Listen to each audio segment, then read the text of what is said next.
these retreats, that's why I said you come to more retreats, because they create the space in which these expansion of awareness moments can happen, because we're doing it over time. We're going through every session each day. We're clearing stuff out. We're clearing it out. We're clearing it out. It's not some drug that you go immediately there. We're clearing out. We're clearing out. We're clearing out. And we come to this wide open, free space. It's an experience. What you come to realize is that these expanded states of this that happen in retreats, right? These are like expansion of what is here all the time, right? So to experience it within that expansion, which most people do that come to the retreats, mostly it happens, right? Then ordinary life continues. You need to take what you have recognized in this, not take the experience. Taste what you have seen, what you have known. What you have known is not an experience, because this is a knowing. That's why I can take you there any moment, any day, any time through the dropping, because it's not an experience. It's a knowing. Just tapping into that knowing can bring it into experience as an experience. But you come to know that it's the extraordinary of the ordinariness. It's until you know it in the ordinariness, it is still an experience. And an experience is not enlightenment. An experience is not awakening. Experience is an experience of awakening or an experience of enlightened moment. But to actually live this is in the extraordinariness of the ordinary. It's so ordinary. It's what's been here all the time, unnoticed, overlooked by these clouds. It's what is here all the time that I'm pointing to all the time. And the only reason I can point to that is because it is what is. It is what is.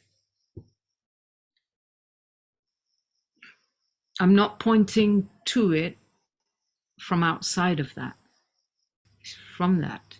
And it becomes the ordinariness, so that you, for the first time, you see a leaf fall from the tree and you see the whole existence. Mm-hmm. You know, and each moment doesn't need to be a special moment, because every single bit of what it is to be alive is that. Moments of tension are gifts. Every one of these retreats are really, really like the magic happens. And that's part of why I do it, because I love to share this magic. The only way that you are going to get it, that there's nothing to get, is by having your mind blown.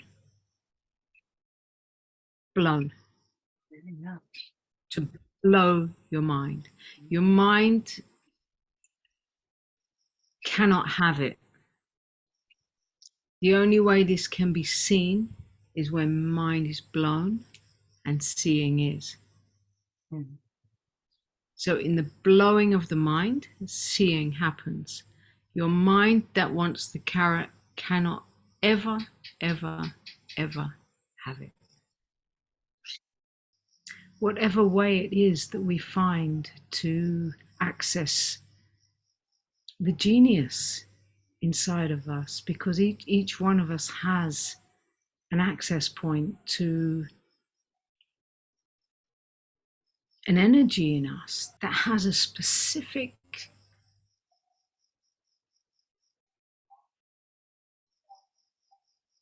gift, you know. And I know, for me, I know that it's this work.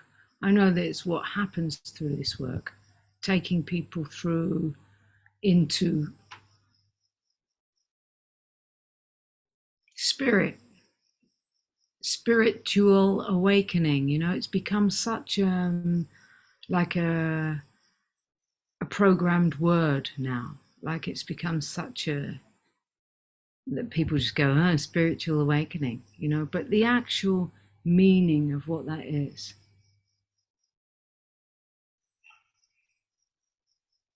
Like, yeah, it's only through accessing the genius that this happens with such precision, precision, precision, precision, precision, not of my doing, not of me as a person doing. It's just like by me making myself available to go for the target.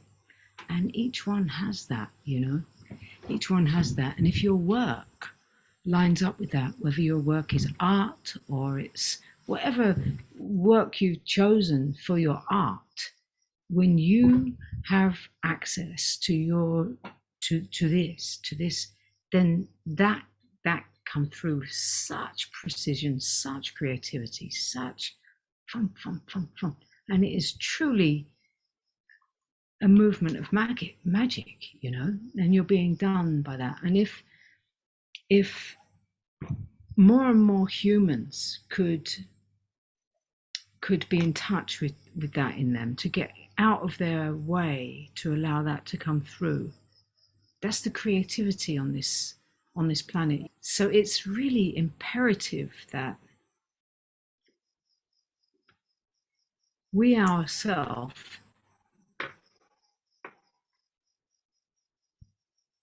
dedicate our life to this and let our work be an expression of where we find our joy.